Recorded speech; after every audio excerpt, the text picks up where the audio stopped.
లోపలికి వెళ్ళొచ్చు కదా డోర్ దీ బాబు అరెస్ట్ చేస్తావు వచ్చి నేను లోపల పోతా అరే మంత్రిని కలవడానికి పోతున్నాయా మినిస్టర్ని కలవద్దు ఒక ఎమ్మెల్యే మినిస్టర్ని కలవద్దా ఎమ్మెల్యే మినిస్టర్ని కలవద్దా అరే బాబు నేను ఒక ఎమ్మెల్యేను కలెక్టర్ గారిని కలుస్తా భయ్ కలెక్టర్ మినిస్టర్ మినిస్టర్ కలవద్దా భయ్ మినిస్టర్ కాదు బాబు ఎమ్మెల్యేలు కలవడానికి ఏం భయ్ నేను ఒక మాజీ నీటిపారుదల శాఖ మంత్రిని 7 సార్లు ఎమ్మెల్యేను లోపలికి వెళ్లి మంత్రి గారితో మాట్లాడాలనుకుంటున్నా గవర్నమెంట్ ఫెయిల్ అయింది గవర్నమెంట్ సరిగా పనిచేస్తలేదు కొన్ని సూచనలు ఇస్తా నా అనుభవంతో కొన్ని మాటలు ఉత్తమ్ కుమార్ రెడ్డికి చెప్పడానికి లోపలికి పోతా అంటున్నా అరే ఎమ్మెల్యే లోపలికి పోవడానికి ఏందయ్యా ఎమ్మెల్యే లోపలికి పోవద్దా ఎమ్మెల్యే మంత్రిని కలవడానికి ఇబ్బంది ఏంది ఎమ్మెల్యే గారు కలెక్టర్ని కలవడానికి ఇబ్బంది ఏంది కాదు ఎమ్మెల్యే మినిస్టర్ని కలవడనా కలవన్నాడా మరి కలుస్తా మరి తలుపు మరి అరే నేను గంట కిందనే మీకు చెప్పిన నేను కలవాలనుకుంటున్నా అని చెప్పిన ఎమ్మెల్యే మంత్రిని కలవడానికి డోర్లు పెట్టుకుంటుంది ఇంత భయం ఎందుకు మంత్రికి కలవనంటే పోతాం మరి కలవడట్నా మంత్రి గారు కలవకుండా తలుపులు పెట్టుకొని కూర్చున్నాడు లోపల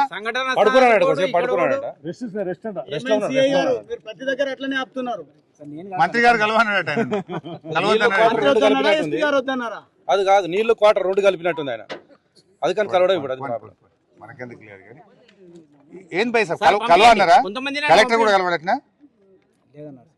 కలెక్టర్ కలవడు మంత్రి కలవడు 6 రోజులైంది ఇంతవరకు మనుషుల ప్రాణాలు ఏమైనా తెలివై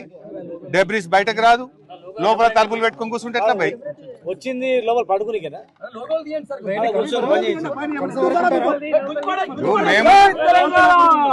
మేము మంత్రి గారిని కలిసి మా సూచనలు ఇవ్వాలనుకుంటున్నాం బాబు మా సూచనలు తీసుకోవడానికి కూడా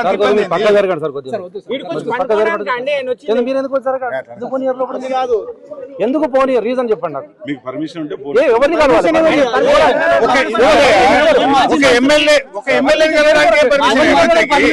ఒక గంట ముందు అపాయింట్మెంట్ ప్రజాప్రతినిధిని మంత్రిని కలవడానికి పర్మిషన్ అవసరం కాదబ్బా ఒక నీటిపారుదల శాఖ మంత్రిని మాజీ నీటిపారుదల శాఖ మంత్రి కలవాలనుకుంటుండు మేము చెప్పాలి అరే కన్వేయర్ బెల్ట్ గట్టిగా చేస్తే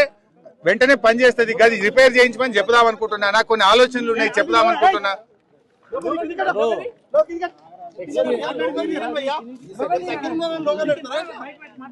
మాట్లాడుతున్నప్పుడు ఒకసారి 2 నిమిషాలు టైం ఇప్పించడానికి సరే మంత్రి గారు కలవన్నాడా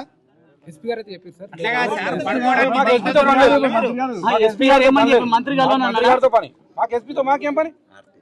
ఎస్పీ గారు మంత్రి కలవనని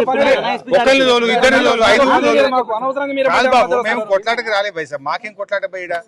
వాళ్ళు 8 మంది బ్రతకాలని మా తండ్లాట ఇది కొట్లాట కాదు 8 ప్రాణాలు బతకాలని తండ్లాట మేము ఒక 4-5 పంపిస్తే ఎమ్మెల్యేలం ఎమ్మెల్సీలం పోయి మంత్రి గారితో 10 నిమిషాలు మాట్లాడి మా సలహాలు ఇచ్చి వెళ్తాం ఇప్పుడు అనుభవాలు ఎట్లా చేయాలని చెప్తాడు అది కూడా చెప్పదంటే ఎట్లా చంపేస్తారా లోపల పడేసి చెప్పండి అనుభవాన్ని చెప్తాడు సేమ్ ఇరిగేషన్ మంత్రి 5 కూడా అవసరం లేదు మా మంత్రి గారిని మా మాజీ మంత్రి గారిని పంపండి చాలు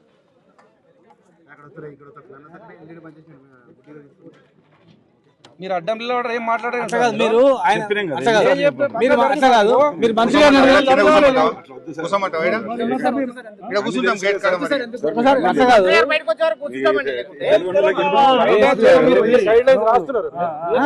ఉత్తమ్ గారు బయటకు రావాలన్నా